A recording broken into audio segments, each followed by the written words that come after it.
Thank you for having me. So as you're mentioning, it is very risky for Juan Guaido to return to Venezuela. It's not the first time, if he gets detained, it's not the first time that Nicolas Maduro and his government would detain an opposition leader. We currently have several of them in prison. However, what the return of Juan Guaido tells us is two things. One, that if he gets detained, international pressure will mount further for Nicolas Maduro. And also it tells us that if he does not get detained, then it shows that Juan Guaido has a lot of leverage and power within Venezuela. Now what is also important is to see what will be the next actions of Juan Guaido, which according to what he said will be more protests.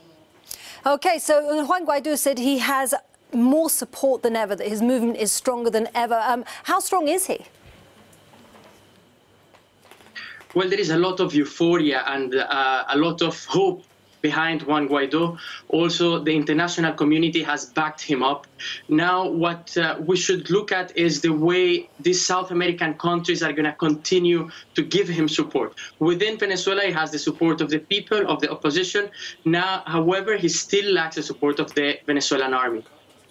Yeah, and the standoff between Juan Guaido and Nicolas Maduro has been played out over humanitarian aid. How much closer is Juan Guaido to getting that aid in? Well, that depends really on the Venezuelan army. Juan Guaido and the opposition tried to get the humanitarian aid in last week. However, the Venezuelan army did not side with him. And at the end of the day, it depends on the army to let this humanitarian aid pass. For now, Nicolas Maduro and his government have continued blocking main bridges. So it would really depend on the army and the armed forces of Venezuela to let that aid into Venezuela. And in your opinion, is there any possibility in the near future of that impasse being broken?